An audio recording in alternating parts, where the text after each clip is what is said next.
সম্মানীয় সাংবাদিক বন্ধুসকল, পোনপ্ৰথমতে আপোনালোকক পলমকৈ হ'লেও অসমীয়া নৱবৰ্ষৰ শুভেচ্ছা জ্ঞাপন কৰিছোঁ।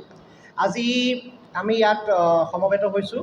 আমাৰ লগত আছে আমাৰ ৰাইজৰ দলৰ ভূঞাহাট আঞ্চলিকৰ সাধাৰণ সম্পাদক সুভাষ, তাৰপিছতে কৃষক মুক্তি সংগ্ৰামৰ ছাত্ৰ মুক্তি সংগ্ৰাম সমিতি কেন্দ্ৰীয় সমিতিৰ উপসভাপতি ৰবীন হাজৰিকা আছে। আমাৰ ৰাইজৰ দলৰ অন্যতম এগৰাকী কাৰ্যকৰ্তা আমাৰ অনুপল শইকীয়াও আছে। আজি আপোনালোকক আমি নিমন্ত্ৰণ কৰা মূল কথাটোৱেই হ'ল যে আপোনালোক সকলোৱে জানে যে গত 2023 বৰ্ষত আমাক মোক শ্ৰী অভিজিৎ শইকীয়াক আমগুৰি পৌৰসভাৰ চৰকাৰী মনোনীত সদস্য হিচাপে মনোনয়ন কৰিছিলে অসম চৰকাৰ তথা ৰাজ্যপালৰ অনুমতি সাপেক্ষে।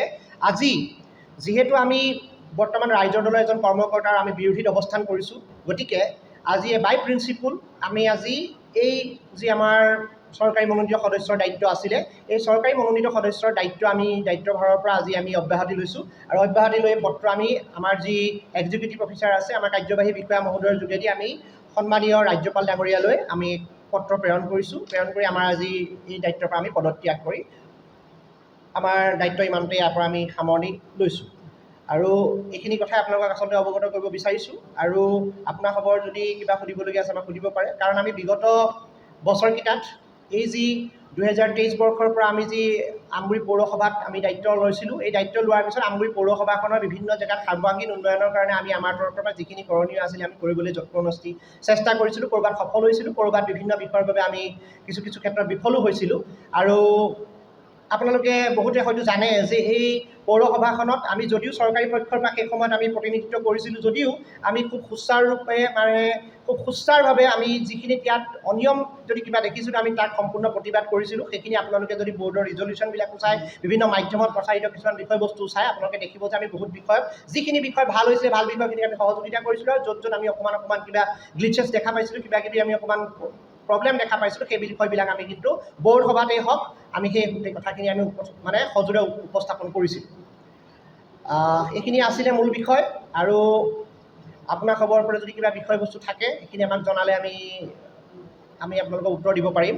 আৰু আপোনালোকক জনাওঁ যে আগন্তুক দিনত আমি যি ৰাইজৰ দল, এই ৰাইজৰ দল আমাৰ যি পেৰেণ্ট সংগঠন আমাৰ কৃষক মুক্তি, ছাত্ৰ মুক্তি আৰু আমাৰ নাৰী মুক্তি বাহিনী, আমি গোটেইখিনি সকলোৱে লগ লাগি পেলাই আমগুৰিখনৰ উন্নয়নৰ স্বাৰ্থত আমি সকলো ধৰণৰ কাম কৰিম। আৰু লগতে যদি আমি কিবা ইয়াত বিক্ষিপ্ত বস্তু দেখোঁ, শক্তিশালী বিৰোধী হিচাপে বিক্ষিপ্ত কিবা যদি আমি কাৰ্যসূচী দেখোঁ, তেতিয়াহ'লে আমি সেইখিনি সম্পূৰ্ণ আমি প্ৰতিবাদ কৰি যাম। এইখিনি কথা আমি ৰাইজৰ জ্ঞাতাৰ্থে আপোনালোকৰ যোগেদি জনাম। মূল কথাটো হৈছে আমি কেৱল এইটো ক'ব নিবিচাৰোঁ যে আমগুৰি পৌৰসভাখন শিৱসাগৰ জিলাৰ এটা অবিচ্ছেদ্য অংগ।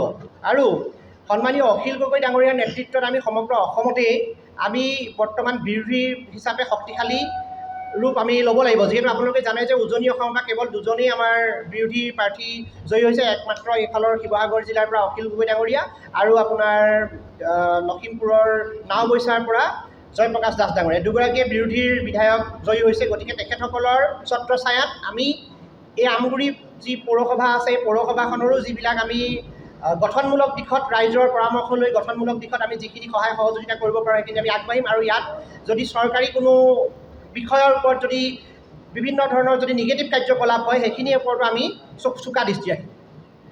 আপুনি যিটো প্ৰশ্ন সুধিলে তাৰ ক্ষেত্ৰত এতিয়া আৰু অন্য এগৰাকী সাংবাদিক বন্ধুও সুধিলে আমগুৰি শান্তিবনৰ বিষয় এটা লৈ পেলাই। এই বিষয়টো যথেষ্ট কেইটামান দিনত বিশেষকৈ নিৰ্বাচনৰ যি সময় চলি আছিলে, MCC লাগি থকা সময়তে বিভিন্ন বিষয় প্ৰশ্ন উপস্থাপন হৈছিলে।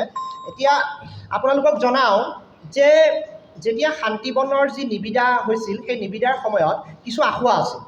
সেই নিবিদাৰ যিখিনি আঁসোৱা আছিল, আপুনি কোৱা ধৰণে কিছু ক্ষেত্ৰত মনপলি বুলি ক'ব নোৱাৰিলেও কিন্তু কিছু ক্ষেত্ৰত নিবিদা সংগ্ৰহ কৰোঁতে আৰু নিবিদাৰ প্ৰক্ৰিয়াটো উপস্থাপন কৰোঁতে কিছু ক্ষেত্ৰত আঁসোৱা আছিল। আৰু সেই আঁসোৱাসমূহ আমি অন ৰেকৰ্ড আমি বৰ্ডৰ সভাত আমি সেইটো সজোৰে উপস্থাপন কৰিছিলোঁ। আৰু এখন বৰ্ডৰ সভাত সম্পূৰ্ণ নিবিদা প্ৰক্ৰিয়া কেঞ্চেল কৰিবৰ কাৰণে এটা ৰিজলিউশ্যন পাছ হয়। পুনৰবাৰ সেই ৰিজলিউশ্যনটো আকৌ নাল এণ্ড ভইড কৰিবৰ কাৰণে আৰু এখন আপোনাৰ বৰ্ড সভা হয়। সেইখন বৰ্ড সভাটো আমি সজোৰে উপস্থাপন কৰাৰ পিছত পুনৰবাৰ শান্তিবনৰ যি নিবিদা, সেই নিবিদাৰ যি যাক দিয়া হৈছিল এইটো সম্পূৰ্ণ কেঞ্চেল কৰি পেলাই পুনৰ নিবিদা সংগ্ৰহ কৰিবৰ কাৰণে আকৌ এটা ৰিজলিউশ্যন হৈছিল। কিন্তু এনেকুৱা ক্ষেত্ৰতে আমি আপোনালোকক এখন পত্ৰ আমি আগবঢ়াম। তেনেকুৱা ক্ষেত্ৰতে যেতিয়া এইখিনি হৈ আছিল, হৈ থকা সময়তে কিন্তু তেতিয়া তদানীন্তন বিধায়কজন যিজন প্ৰধান সদস্য আছিল, তেখেতক হয়তো ইয়াৰ তৰফৰ পৰা আমাৰ পৌৰসভাৰ তৰফৰ পৰা তেখেতক এটা আবেদন জনালে, আৰু সেই আবেদন জনোৱাৰ পিছত তেখেতে এখন পত্ৰ সন্মানীয় পৌৰপতি ডাঙৰীয়ালৈ প্ৰেৰণ কৰিলে। এই পত্ৰখনত তেখেতে উল্লেখ কৰা বিষয়কেইটা মই কৈ দিওঁ, য'ত আপোনালোকে মোৰ ভূমিকাটো ইয়াতে আপোনাৰ উল্লেখ হৈ আছে, আৰু আপোনালোকে বিচাৰিলে ব'ৰ্ড ৰিজলিউশ্যন যদি বিচাৰে ব'ৰ্ড ৰিজলিউশ্যন আপোনালোকে লৈ ল'ব পাৰিব। এতিয়া ইয়াত তেখেতে উল্লেখ কৰিলে যে মই ওপৰৰ প্ৰথমখিনি পৰাই আপোনালোকক কথাটো কৈ দিছোঁ যে এইটো সন্মানীয় পৌৰপতি ডাঙৰীয়ালে বিধায়ক প্ৰদীপ হাজৰিকাদেৱে 17/1/2026 এখন পত্ৰ প্ৰেৰণ কৰিছিলে। তাত যে বিশেষ সূত্ৰৰ পৰা জানিব পাৰিছোঁ যে আমগুৰি পৌৰসভাই 18/12/25 তাৰিখে আমগুৰি নগৰৰ 2 নং ৱাৰ্ডস্থিত শ্মশান শান্তিবনৰ নিৰ্মাণ আৰু উন্নয়নৰ বাবে ৰাজহুৱা নিবিদা গ্ৰহণ কৰিছিল। নিবিদাসমূহ পৰীক্ষাৰ অন্তত উক্ত কামৰ বাবে নিবিদাকাৰীক কামটো প্ৰদান কৰা হয়, কিন্তু বৰ্তমান এই গোটেই প্ৰক্ৰিয়াৰ ক্ষেত্ৰত প্ৰায় 40% কামৰ পিছত ব'ৰ্ডৰ বৈঠকত নিবিদা প্ৰক্ৰিয়া আপত্তি জনাই কামটো বন্ধ কৰিবলৈ নিৰ্দেশ দিয়া হৈছে। পৌৰসভাৰ এগৰাকী সদস্য হিচাপে মোৰ মতামত আগবঢ়াই জনাব বিচাৰিছোঁ যে আবণ্টিত প্ৰক্ৰিয়াটোত ব'ৰ্ডৰ চৰকাৰী মনোনীত সদস্য অভিজিৎ শইকীয়াই দাঙি ধৰা যুক্তি হয়তো একেবাৰে অমূলক নহয়। এই আঁসোৱাসমূহ ভৱিষ্যতৰ দিনত দূৰ কৰি সিদ্ধান্তসমূহ কাৰ্য কৰিলে ভাল হয়। যিহেতু ইতিমধ্যে নিবিদা লাভ কৰা ঠিকাদাৰে উক্ত কামৰ 40% কাম সমাপন কৰিছে, সেইকাৰণে সকলো পক্ষই মিলামিলিৰে ৰাজহুৱা স্বাৰ্থ বিষয়টো মীমাংসা কৰিব বুলি আহ্বান জনালোঁ। এই পত্ৰখন তেখেতৰ পৰা অহাৰ পিছত কোনো ধৰণৰ নটিফাইড ব'ৰ্ড মিটিং নকৰাকৈ আমাৰ যি গণতন্ত্ৰ দিৱস 26 তাৰিখৰ যি গণতন্ত্ৰ দিৱস আছিলে 26/1/2026 তাৰিখে তেওঁলোকে ইয়াত সেইদিনা আমি নাছিলোঁ, আমি বিভিন্ন চৰকাৰী কাৰ্যসূচীৰ কাৰণে আমি যোৱাৰ সময়ত তেওঁলোকে কেইজনমান ব'ৰ্ডৰ মেম্বাৰক লগত লৈ পেলাই কি মেনেজ কৰিলে আমি নাজানো, without any notified board resolution তেওঁলোকে সেই পুনৰ কামটো এই পত্ৰখনৰ ওপৰত বেচিছ কৰি পেলাই তেওঁলোকে পুনৰ সেই আকৌ তেনেকৈ বাহাল ৰখাৰ সিদ্ধান্ত গ্ৰহণ কৰে।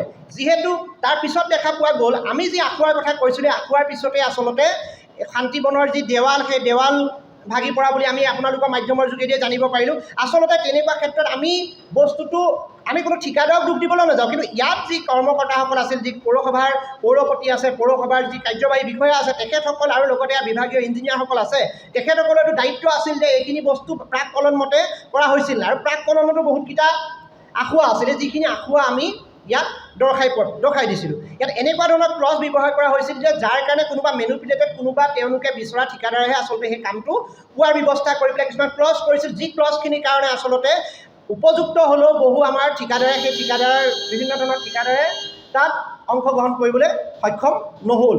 গতিকে এই বিষয়সমূহ আমি দাঙি ধৰাৰ পিছত ব'ৰ্ডৰ ৰিজলিউশ্যন হ'ল, তাৰপিছতে ছেকেণ্ড ৰিজলিউশ্যন পাছ হ'ল, কিন্তু এই পত্ৰখনৰ ওপৰত আলম লৈ তেতিয়া আমি কি হ'ল, যেতিয়া এজন প্ৰধান সদস্যই এইখিনি ক'লে, তাৰপিছতে যেতিয়া পুনৰ এনেকুৱা ধৰণে ব'ৰ্ড ৰিজলিউশ্যন ল'লে, তেতিয়া অকলেতো এজন চৰকাৰী পক্ষৰ ব্যক্তি হৈ প্ৰতিবাদ কৰিলেতো সম্ভৱ কৰাটো সম্ভৱ নহয়। কিন্তু আমি ৰাইজৰ পক্ষত সেইটোৱে কৈছোঁ যে আমি অকণমান আগতে যি কথাটো কৈ গ'লোঁ, আমিও তেতিয়া কিন্তু ৰাইজৰ পক্ষত আছিলোঁ।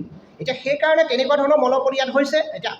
এতিয়া আমি যিহেতু পৌৰসভাৰ বাহিৰলৈ ওলাই আহিছোঁ, পৌৰসভাৰ ভিতৰত থাকি আমি প্ৰতিবাদ কৰিছিলোঁ, কিন্তু বৰ্তমান এতিয়া আমি যদি পৌৰসভাত তেনেকুৱা ধৰণৰ আৰু যদি কিবা বিক্ষিপ্ত ধৰণৰ কিবা যদি এনেকুৱা নিগেটিভ কাম তেওঁলোকে কৰে বা ৰাইজৰ জনসাধাৰণৰ পৰিপন্থী কাম কৰে, আমি কিন্তু ইয়াত তীব্ৰ প্ৰতিবাদ গঢ়ি তুলিম। কোনো এই প্ৰতিবাদ মেনেজ হোৱা প্ৰতিবাদ নহ'ব, কিন্তু এনেকুৱা ধৰণৰ কাৰ্যসূচীলৈ আমি যাবলৈ বাধ্য হ'ম।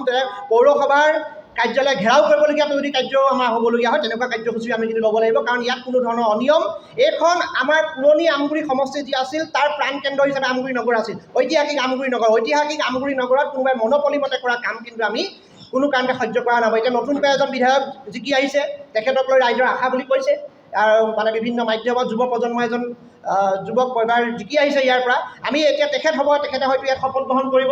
শপত গ্ৰহণ কৰাৰ পিছত আমি তেখেতৰ প্ৰতি আহ্বান থাকিব যে আপুনি শাসকীয় পক্ষৰ হ'লেও কিন্তু এই অনিয়মসমূহ কিন্তু আপোনালোকে চোৱাটো ভাল, নহ'লে কিন্তু আজি ৰাইজ আপোনালোকৰ পক্ষত আছে, পৰৱৰ্তী সময়ত কিন্তু ৰাইজৰ প্ৰতিবাদমুখী হ'বৰ কাৰণে মই বেছি সময় নালাগিব।